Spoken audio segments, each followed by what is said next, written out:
আসসালামু আলাইকুম। কওমি মাদ্রাসার শিক্ষার্থীদের জন্য সুখবর।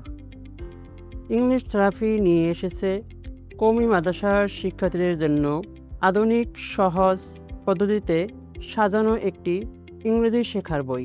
অনেক কওমি মাদ্রাসার শিক্ষার্থী ইংরেজি শেখাকে কঠিন মনে করে। সেই কঠিন পথকে সহজ করতে লেখা হয়েছে মাদ্রাসা শিক্ষার্থীদের জন্য ইংলিশ থেরাপি। ইংরেজি শেখাকে সহজ, আনন্দদায়ক, কার্যকর করতে বইটি সাজানো হয়েছে ইংরেজির পাশাপাশি আরবি সমতুল্য শব্দ। ফলে একজন কওমি মাদ্রাসার শিক্ষার্থী খুব সহজেই অনুশীলন করতে পারবে এবং আত্মবিশ্বাসের সাথে ইংরেজি শিখতে পারবে ইনশাআল্লাহ। চলুন দেখি আমরা এই বইটির ভিতরে কী কী আছে। আমরা বাংলায় শিখেছি বর্ণমালা, ইংরেজিতে শিখেছি অ্যালফাবেট, এখন আমরা আরবিতে শিখব আল হুরুফুল আবজাদিয়া, এর মানে হচ্ছে অ্যালফাবেট। এখানে কারেক্ট প্রোনাউন্সিয়েশন দেওয়া আছে।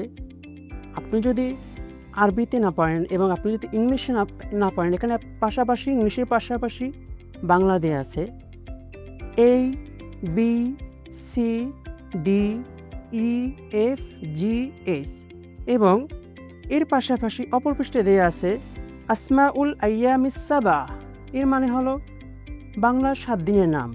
এটাকে আমরা ইংলিশের পাশাপাশি বাংলা উচ্চারণ দেওয়া আছে, আমরা এখান থেকে শিখতে পারবো। Saturday, Sunday, Monday, Tuesday, Wednesday, Thursday, Friday. Okay, আমরা দেখি আর আমাদের জন্য কি কি আছে। আমরা বাংলায় শিখেছি সময় এবং কাল, ইংরেজিতে আমরা শিখেছি টেন্স, আরবিতে আমরা জানি জামানা এবং আমরা শিখেছি বর্তমানকাল, ভবিষ্যৎকাল এবং অতীতকাল। ইংলিশে বলা আছে প্রেজেন্ট, পাস্ট, ফিউচার।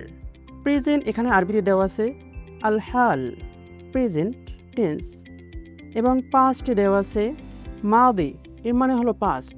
ফিউচারে দেওয়া আছে আল মুস্তাকবাল, এর মানে ফিউচার। আপনি একজন কওমি মাদ্রাসার শিক্ষার্থীর জন্য খুব সহজেই এটি সে বুঝতে পারবে, সক্ষম হবে। এবং শুধু অ্যারাবিক নয়, বাংলা এবং ইংলিশ এবং অ্যারাবিক 3 সিস্টেম এখানে দেওয়া আছে। চলুন আমরা বইয়ের বৈশিষ্ট্যগুলো জেনে নিই। বিশেষভাবে মাদ্রাসার শিক্ষার্থীদের জন্য রচিত ইংলিশ থেরাপি বইয়ের মাদ্রাসা সংস্করণ, নাহুর কায়দাগুলোর সাথে মিলিয়ে ইংলিশ গ্রামার শিক্ষা, ইংলিশ ও আরবি সমন্বয় গঠিত ইংলিশ থেরাপি বুক, মুখে জড়তা কাটানোর জন্য ভোকাল এক্সারসাইজ, হাজার হাজার বাক্য তৈরি করার সহজ কৌশল। ওকে, থ্যাংক ইউ সো মাচ।